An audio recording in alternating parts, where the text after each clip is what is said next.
All right. Today we're going to be talking about circles. And before we talk about the area of circles, we're actually going to talk about circumference. Okay, remember, circumference is the distance around a circle.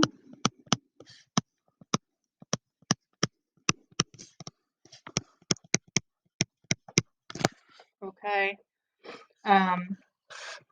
So if capital C is the circumference and D is the diameter, there is a number pi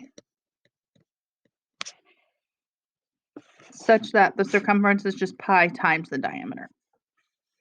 Okay, because a diameter is 2 radii, we can also say that the circumference is 2 pi times the radius. Okay, so this equation or this equation will work to find your circumference, dependent upon which information you're given. Okay, so this first example here, it says a circle has a diameter of 3 meters. What is its circumference? So since I have my diameter, I'm going to use the pi times diameter equation.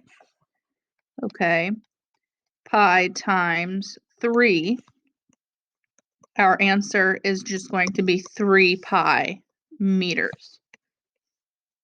Okay, we don't actually have to multiply 3 times pi for these problems, because that would give us an approximate answer and we want the exact answer. Okay, we're actually going to jump to number 3 here real quick. We have a radius of 5 centimeters. So since I'm given my radius, I'm going to use C equals 2 pi r. Substitute 5 in for my radius. Okay, and what I'm going to do now is take 2 times 5. 2 times 5 is 10. So my circumference then is 10 pi centimeters. Okay. Now back to number 2. Now we know the circumference. The circumference is 12 pi. So here's circumference equals 12 pi. What is the radius? Okay, since I want my radius, I'm going to be using that 2 pi r. Okay, since both of these represent circumference, I'm going to set them equal to each other.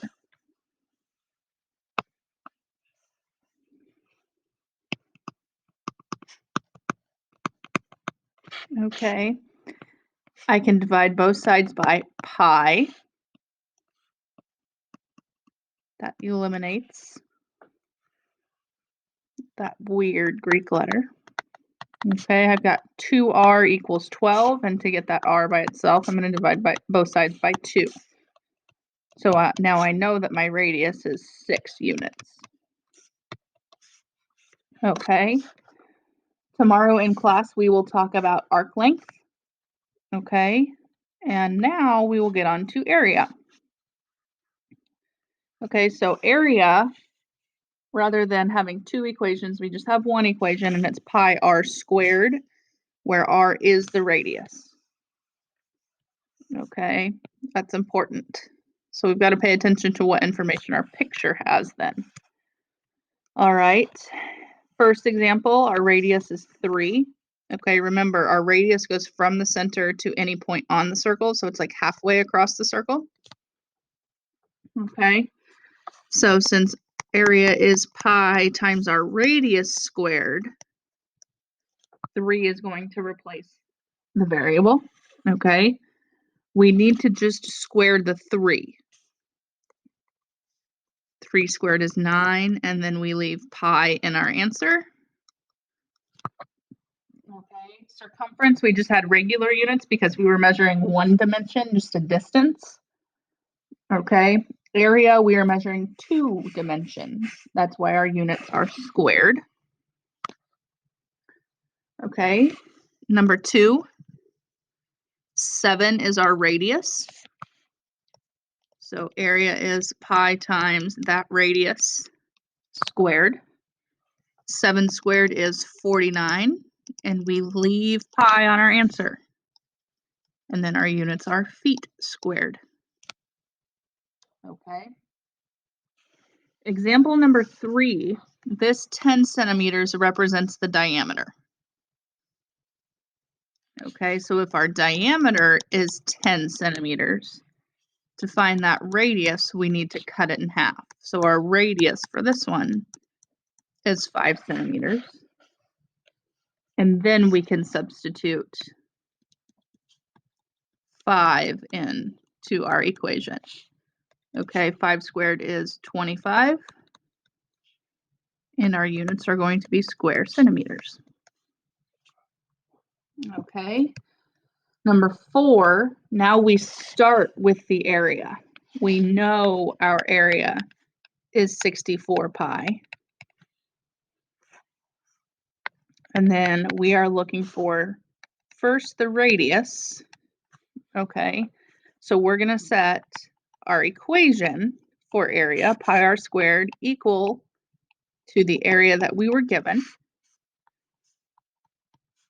Okay, divide both sides by pi. Our radius squared is 64. And to quote unquote unsquare something, okay, undo the squaring, we need to find the square root of both sides, okay? So our radius is 8 inches, not centimeters. 8 inches. Okay, to find our diameter, remember radius is halfway across the circle, diameter is all the way across the circle. So we need to multiply that radius by 2 to get our diameter of 16 inches.